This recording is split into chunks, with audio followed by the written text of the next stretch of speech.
اب دیکھیے اس کا اصول تو یہ ہے کہ وفاقی کابینہ جو ہے وہ یہ فیصلہ کرتی ہے ایک ایگزیکٹو کے طور پہ، اور یہ پھر معاملہ سپریم کورٹ میں چلا جاتا ہے. جہاں تک آپ نے یہ بات کی ہے کہ آج مختلف وزراء نے یہ بات کی ہے، تو یہ تو ایک میڈیا کیمپین دکھائی دے رہی ہے، مور آف این ایکشن. دیکھیے اگر حکومت سمجھتی ہے کہ یہ ایک انتشاری ٹولہ ہے، یہ ٹیررسٹ ہیں، انہوں نے پاکستان کے ساتھ غداری کی ہے، تو پھر اتنا ڈیلے کیوں ہے؟ فیصلہ کر لینا چاہیے instead of coming on media every day and making a press conference.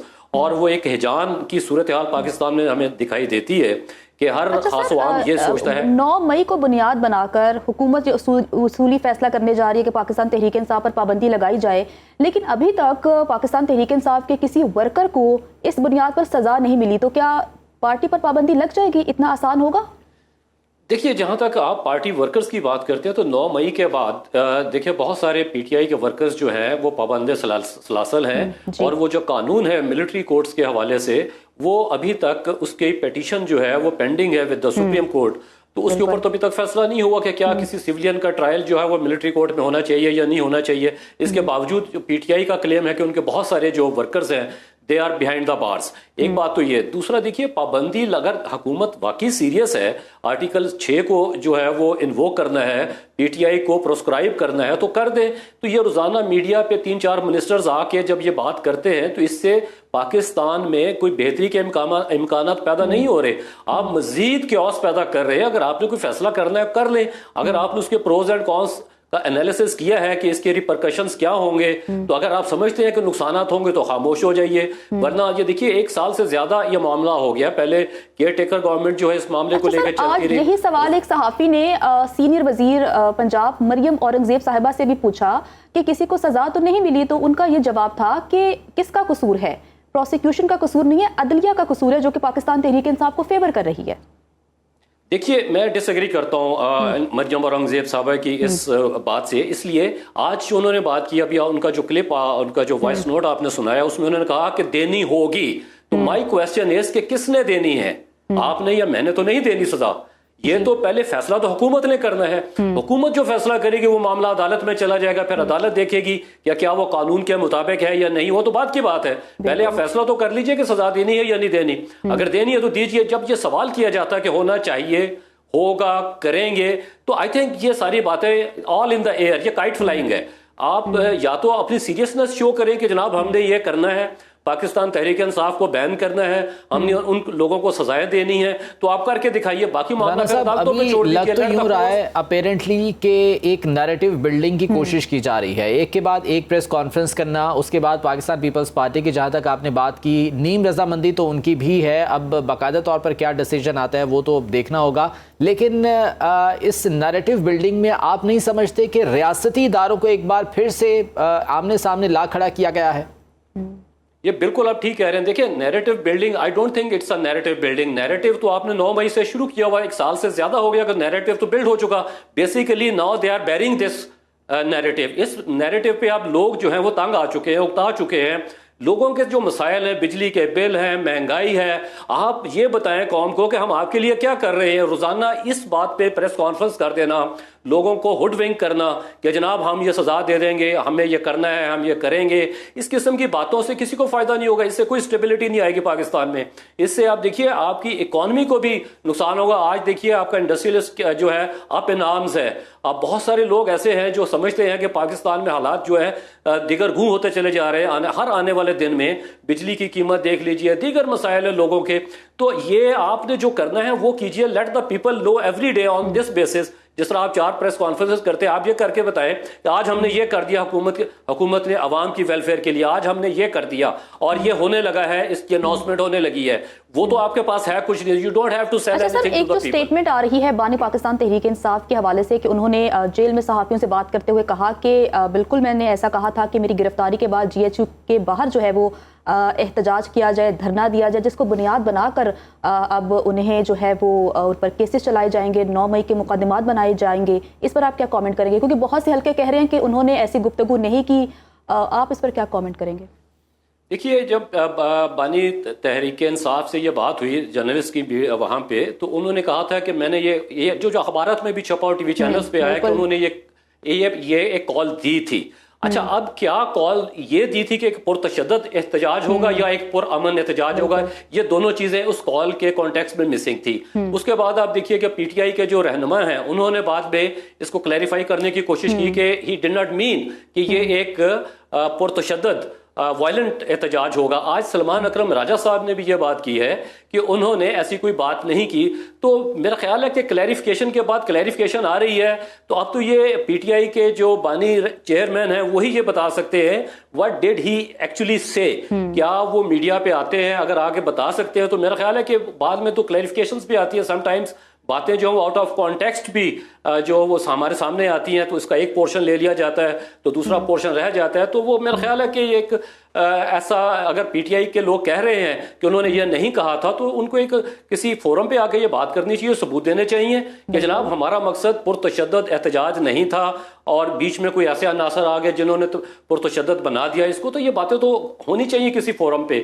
Once for all ہمیں ان چیزوں سے باہر آنا پڑے گا ورنہ پاکستان کو اگر ہم آگے لے کے جانا چاہتے ہیں, آئے دن دیکھیں ہمارے مسائل بڑھتے چلے جا رہے ہیں. ہمارے بارڈر سچویشن دیکھیے کیا کس قسم کی ہے ہمارے یہاں, اور دیگر مسائل ہیں. جس طرح اس دن D G I S P R صاحب نے بھی ایک اپنی پریس کانفرنس میں ذکر کیا, 4-5 اشارے دیے انہوں نے کہ یہ وہ مسائل ہیں جن کی وجہ سے پاکستان میں ایکسٹریمزم اور ٹیررزم کو فائنانس کیا جاتا ہے. اس طرف تو حکومت کو توجہ کرنی چاہیے. عدالتی نظام جو ہمارا ہمارا کرمنل جسٹس سسٹم ہے اس کو ریفارم کرنے کے لیے آپ کو توجہ کرنی پڑے گی. آپ کو نئے قوانین بنانے پڑیں گے جس سے یہ پاکستان میں جو ٹیررزم اور ایکسٹریمزم کے معاملات ہیں ان کو آپ ختم کر کے ایک پیس فل کنٹری کے طور پہ آگے لے کے آئیں. دیکھیے پیس از دا کی ٹو پراسپیرٹی اینڈ پروگریس. اگر آپ کے ملک میں پیس امن نہیں ہے تو آپ آگے نہیں بڑھ سکتے, آپ کی اکانومی ٹھیک نہیں ہو سکتی, آپ کے یہاں پولیٹیکل اسٹیبلٹی نہیں آئے گی. تو ایک اور بات دیکھیے, if past is a guide the Pakistan People's Party and PMLN must learn the lessons.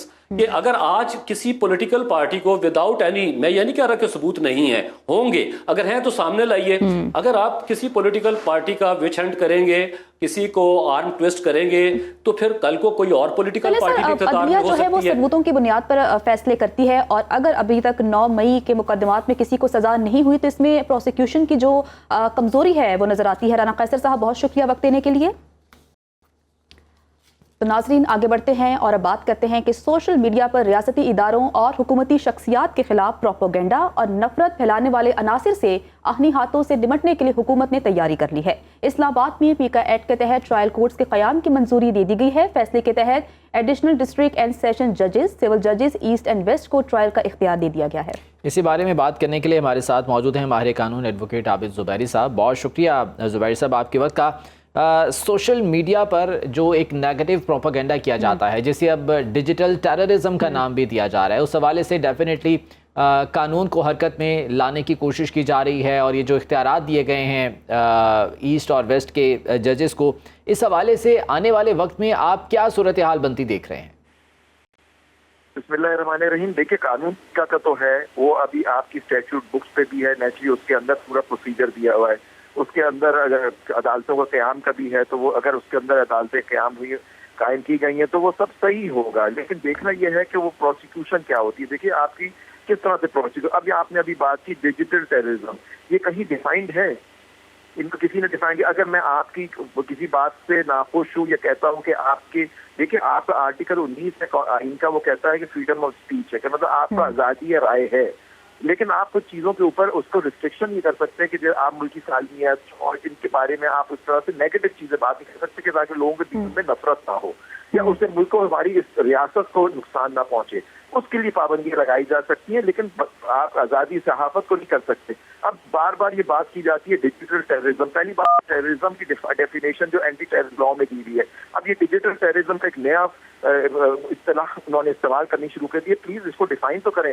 کون اس کو ڈیفائن کرے گا کہ ڈیجیٹل ٹیررزم کیا ہے؟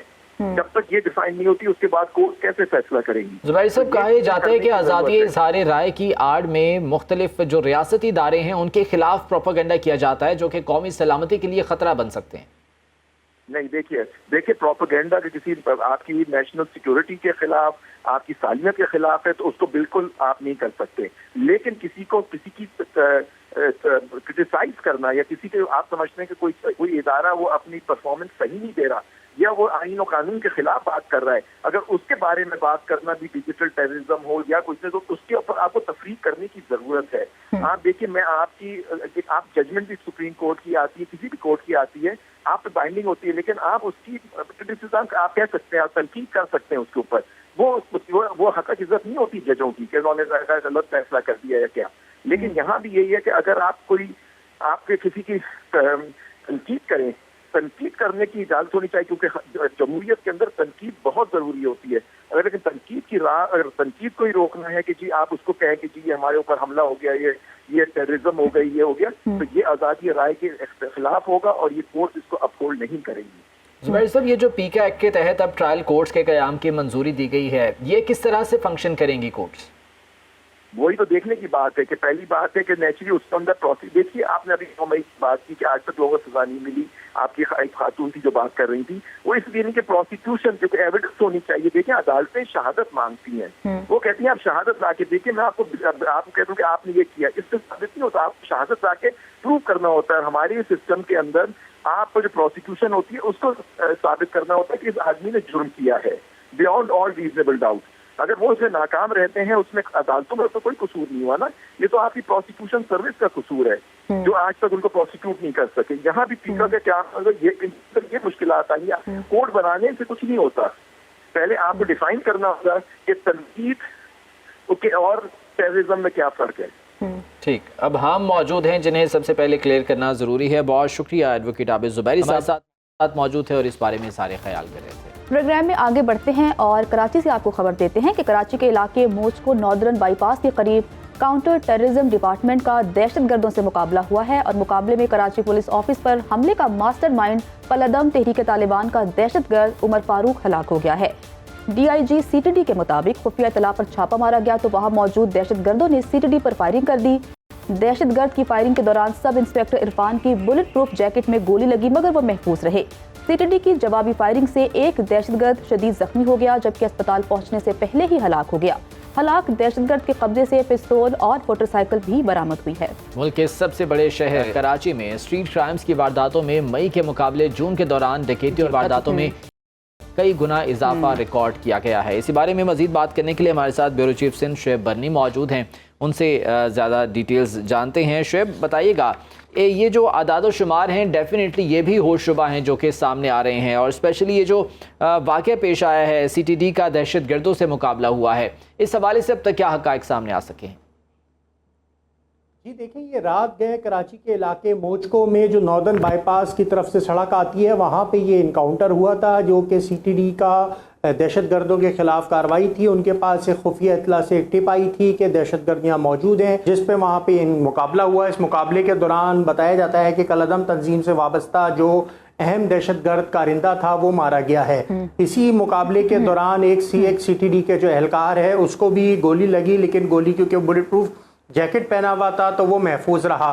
سی ٹی ڈی کی جانب سے جو پریس ریلیز جاری کری گئی اور جو پھر ان کے D I G C T D Asif Ijaz Sheikh نے اسپاٹ پہ پہنچ کے میڈیا سے گفتگو کی تو ان کا یہ کہنا تھا یہ جو دہشت گرد مارا گیا ہے یہ عباس ٹاؤن کی جو عمارت کو دہشت گردوں نے کئی سال قبل اڑایا تھا اس دہشت گردی کے منصوبے میں شامل تھا، اور جو کراچی پولیس آفس کے پی او جو کہلاتا ہے اس میں جو دہشت گرد داخل ہوئے تھے اس کے کیس میں بھی وانٹڈ ملزمان کی لسٹ میں شامل تھا۔ دہشت گرد کے اوپر انسداد دہشت گردی ایکٹ جو 780 ہوتا ہے اس کے تحت اور جو دیگر ایکسپلوسیو ایکٹ ہے اس کے تحت بھی 10 مقدمات درج ہیں جن کی تفصیلات بھی میڈیا سے شیئر کی گئی ہیں۔ تو سی ٹی ڈی کی جانب سے اس واقعے کو بڑا کارنامہ قرار دیا جا رہا ہے اور آج ہماری یہ تو اچھی بات ہے کہ ہمارے جو سیکورٹی فورسز ہے وہ کافی ایکٹیو ہیں، لیکن اگر ہم شہر قائد کی بات کریں تو یہاں پر ڈکیتی اور قتل کی وارداتوں میں کئی گنا اضافہ ہوا ہے۔ اس پر یہ سب کیا کر رہے ہیں؟ کیونکہ میٹنگز ہوتی ہیں، بڑے بڑے وعدے دعوے کیے جاتے ہیں، بڑے بڑے جو ہے اس پر بات کی جاتی ہے لیکن عمل درآمد ہوتا وہ نظر نہیں آتا، کرائم ویسے کا ویسا ہی ہے۔ جی بالکل، یہ کرائم کی سچویشن جو ہے کراچی میں الارمنگ ہے۔ اسی سلسلے میں آج کراچی پولیس چیف جو کہ جاوید آلا موڈو 3 روز قبل نئے تعینات ہوئے ہیں، انہوں نے کراچی میں الیکٹرانک میڈیا کے بیورو چیف سے ملاقات کی ہے۔ میں بھی اس ملاقات میں موجود تھا جو آج انہوں نے کی ہے.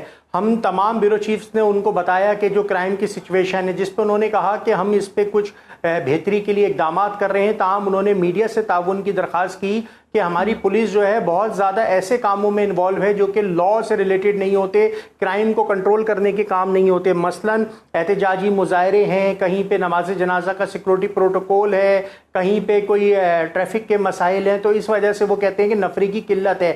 جو پولیس کی سینکشن نفری ہے وہ کہتے ہیں ابھی ہمارے پاس موجود نہیں ہے، جس کی وجہ سے کراچی میں کرائم کو کنٹرول کرنا مشکل ہے. وہ خود مانتے ہیں، ایڈمٹ کرتے ہیں کہ سیکیورٹی سرویلنس کیمراز نہ ہونے کی وجہ سے، سیف سٹی پروجیکٹ کراچی جیسے 3 کروڑ آبادی والے شہر میں نہ ہونے کی وجہ سے پولیسنگ کرنا مشکل ہے اور ابھی تک کنٹرول نہیں ہے. اسٹریٹ کرائم کو قابو نہیں کر سکے. اس کے علاوہ جو شہر میں انلیگل ایکٹیویٹیز ہیں انہیں کراچی پولیس کنٹرول کرنے میں ناکام دکھائی دیتی ہے.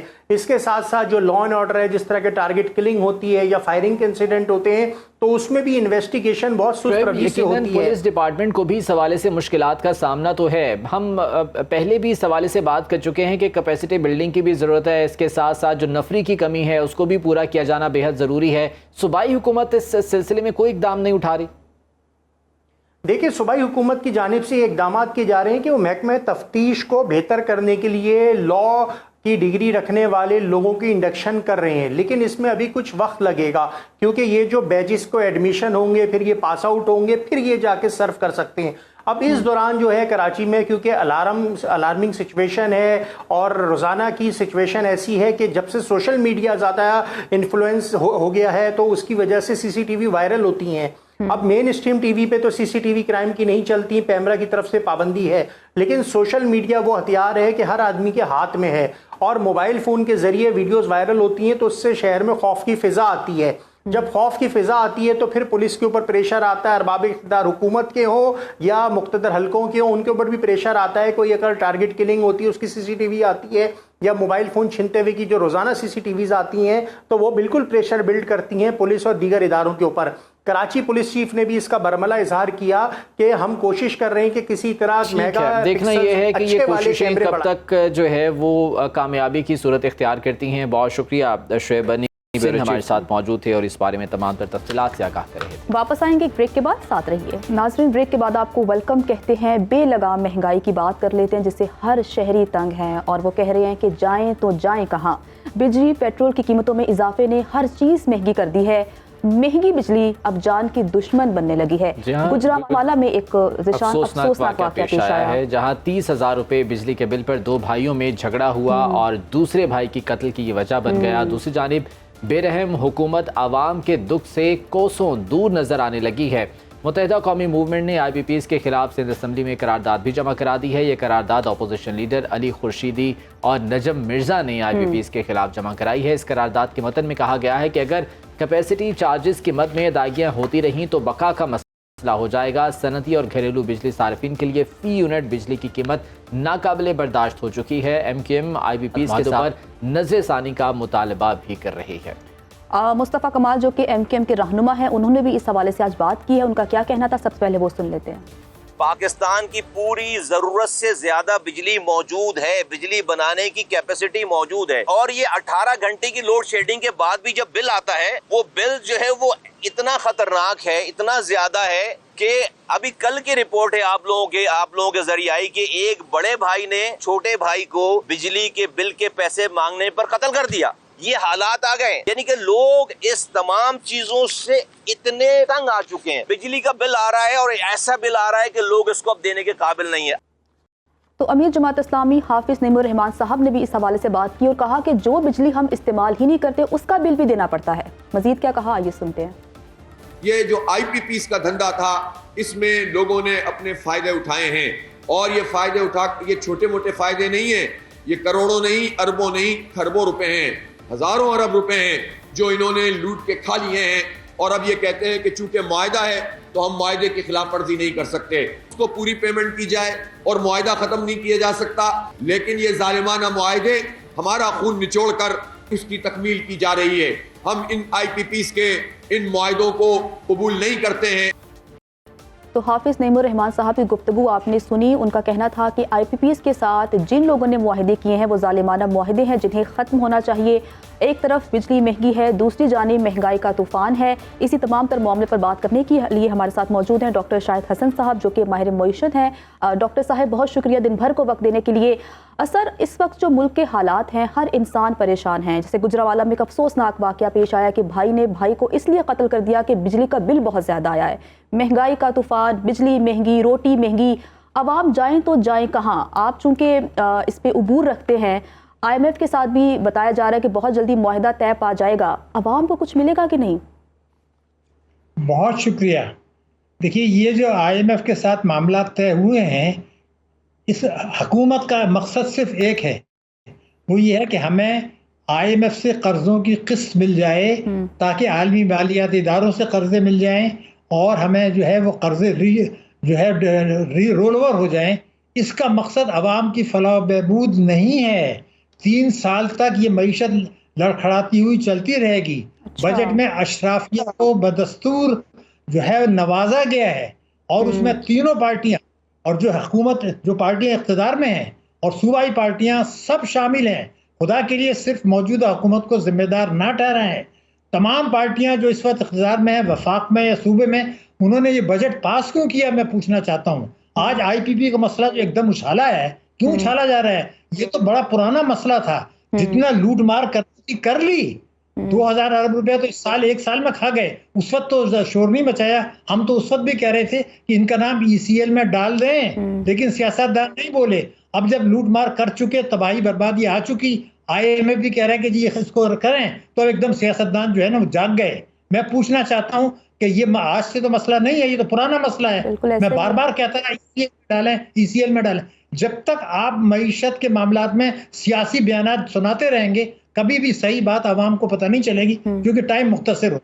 میں بالکل واضح طور پہ بتا دوں, عوام بھی ذمہ دار ہیں, تمام سیاستدان بھی ذمہ دار ہیں, چاہے اقتدار میں ہیں وہ نہیں, تمام پارلیمنٹری ذمہ دار ہیں. ذمہ داری سب کی بنتی ہے. آئی پی پیز کی بات ابھی آپ نے کی, یہ آئی پی پیز کے ساتھ معاہدوں کو جو ریویو کرنے کا مطالبہ کیا جا رہا ہے, آپ سمجھتے ہیں کہ یہ قابل عمل ہے اور حکومت اس پر عمل کر سکتی ہے؟ غلط مشورہ ہے. ان کو ECL میں ڈال دیں, ان کو بولیں کہ تم نے دھوکہ دیا ہے. دیکھیے, پھر آپ ریکارڈ ایک دفعہ اور کرنا چاہتے ہیں. اسی طرح سے سپریم کورٹ نے ریکارڈ ایکٹ میں فیصلہ دے دیا تھا. میں آپ کو ریکارڈ پہ بتا رہا ہوں, $900 ملین یعنی $1 ارب جرمانہ دینا پڑا تھا. معاہدے ہوتے ہیں. انہوں نے غلط کاریاں کی ہیں, ان کو پکڑے ہیں, ان کو کہیں کہ تم نے یہ ملی بھگت کی تھی, ان کا ECL میں نام ڈالیں. یہ خود سرنڈر کریں گے. میں آپ کو آج بتا رہا ہوں, میں کئی سال سے کہہ رہا ہوں, اس طرح سے کہنا ہے کہ یہ سوورن معاہدے ہیں, کوئی تماشا نہیں ہے. ان کو کہیں کہ تم بھی گٹھجوڑ میں شامل ہو, حکومتیں بھی شامل ہیں, سابقہ حکومتیں بھی شامل ہیں, تمہارا نام ہم نے ECL میں ڈالا, باہر جا کے دکھاؤ تم. ان کے کلب کی ممبرشپ کینسل کرائیں. حکومتی ریٹ اتنی کمزور کیوں ہے؟ کیا جیسا کہ آپ کہہ رہے ہیں کہ ان کا نام ECL میں ڈالو, ان سے پوچھو کہ انہوں نے ایسا کیوں کیا. جو حکومت اشرافیہ پر ٹیکس نہیں لگا پا رہی وہ یہ کر لے گی؟ اتنا آسان ہوگا ان کے لیے؟ نہیں, میں آپ سے وہی بتا رہا ہوں, آپ کریں گے. اس کی وجہ یہ تھی کہ جو طاقتور طبقے حکومت کو کرنے نہیں دے رہے تھے, اب ان کو پتا ہے کہ جتنا کھانا تھا وہ کھا چکے تھے. اب ٹیکسٹائل بھی ٹوٹنے والا ہے آپ کا. تو وہی جو اب جیسے سب سے زیادہ جو شور مچا رہے ہیں وہ نگراں وزیر تجارت کا گوہر صاحب کما رہے ہیں شور. میں ان سے پوچھنا چاہتا ہوں کہ جب آپ حکومت میں تھے تو اس وقت آپ نے کیوں نہیں کر لیا یہ؟ دیکھیے, یہ تماشا بند کرائیے آپ. میں چاہتا ہوں کہ اکنامی کی جب بات کریں تو اکنامی کی بات کریں. میں آپ کو بتا دوں آج کہ شہباز شریف صاحب نے ریکارڈ پہ ہے کہ FBR ٹیکسوں کی مد میں 15,000 ارب روپیہ ایک سال میں کم وصول کر رہا ہے. ان کا بیان ریکارڈ پہ موجود ہے. تو پھر انہوں نے بجٹ کیوں پاس کیا؟ میں ان سے پوچھنا چاہتا ہوں. میں تو یہ کہوں گا, میں شہباز شریف صاحب سے کہتا ہوں, اگر آپ یہ کہتے ہیں کہ 24,000 کیپیسٹی ہے اور انہوں نے اس سال 12,970 ارب روپے کا رکھا ہے, 15,000 کی شارٹیج ہے, تو پھر وہ اگر وصول نہیں کریں گے تو کون کرے گا؟ یہ سیاسی بیانات چھوڑیں, پکڑ لیں ان سب کو کہ جی آپ یہ وصول کر کے دکھائیں, آپ کی ذمہ داری ہے. ایسے وقت میں کہ جب ہر چیز مہنگی ہے, عوام پر ٹیکسوں کا بوجھ ہے, مہنگائی کا بوجھ ہے, اوپر سے آئی ایم ایف کا پروگرام, اس کے لیے بھرپور کوششیں کی جا رہی ہیں, ان نیئر فیوچر آپ کو عوام کے لیے کوئی ریلیف نظر آتا ہے گراؤنڈ ریئلٹیز کو دیکھتے ہوئے؟